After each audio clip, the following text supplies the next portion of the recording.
ꯑꯩꯒꯤ ꯅꯍꯥꯟꯒꯤ ꯈꯣꯡꯆꯠꯇꯨꯗ ꯀꯨꯀꯤꯒꯤ ꯑꯣꯔꯒꯅꯥꯏꯖꯦꯁꯟ ꯑꯅꯤꯅ ꯀꯟꯗꯦꯝ ꯇꯧꯏ ꯃꯅꯤꯄꯨꯔꯒꯤ ꯖꯒꯥ ꯈꯨꯗꯤꯡꯃꯛꯇ ꯀꯅꯥꯒꯨꯝꯕ ꯑꯃꯅ ꯆꯠꯄꯁꯤꯕꯨ ꯀꯅꯥꯒꯨꯝꯕꯅ ꯊꯤꯡꯕ ꯌꯥꯕ꯭ꯔꯥꯕ ꯃꯅꯤꯄꯨꯔꯗ ꯂꯩꯔꯤꯕ ꯀꯝꯃꯨꯅꯤꯇꯤ ꯑꯩꯈꯣꯏ ꯃꯌꯥꯝꯁꯦ ꯑꯩꯈꯣꯏ ꯃꯌꯥꯝꯅ ꯃꯥꯟꯅꯔꯀꯥꯟꯗ ꯃꯤꯅ ꯁꯥꯟꯅꯔꯣꯏꯗꯕ ꯅꯠꯇ꯭ꯔꯣ ꯑꯩꯈꯣꯏ ꯃꯌꯥꯝꯗ ꯄꯨꯟꯅ ꯋꯥꯈꯜ ꯈꯟꯃꯤꯟꯅꯔꯀꯥꯟꯗ ꯃꯤꯅ ꯁꯥꯟꯅꯔꯣꯏꯗꯕ ꯅꯠꯇ꯭ꯔꯕ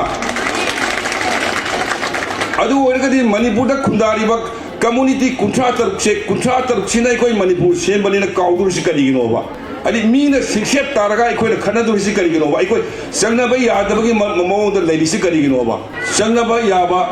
अफबा तुंगी इसा इशू मयामसिगी नुंगाय याफबा मणिपुर अमा थमंबा दाबनी सिनी थमजनिंगिसे अदुगा अइना मखादाना थमजनिंगिसे अगी नाहागी खोंचतुदा कुकीगी ऑर्गेनाइजेशन अनीना अइ लाकबदु कंडेम तौई अदो अइना खनबदी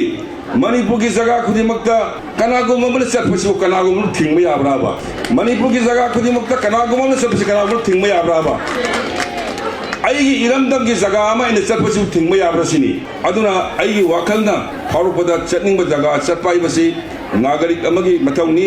अदुगा ngasi ngasi soi sinjamagi MLA oina leiribanina aina lebaki khanbaisi kaju kaide na kalaganda ngasi tinbiriba khudingmakbu aina amakhatanga thamjaramge mayamna sauni sauroi haiba nataba thokriba irangduda chauranga mioi saniga humpu chingtam anigi thawaina ponthaogi adugi mating nuaite loinana irang maraktuda nakal anira kanagrise maitaina kuki kangiba kuki na maitai kangiba je lising ni phugo tare helisini mioi bagi minungsi se hojik loinamak leini aduna aikoi ojai toran thambiram madwaina apunma manipur ama semnabagi damta aikoi tangdu laitana sati poroknaba lambi ama theminabagi mathau tai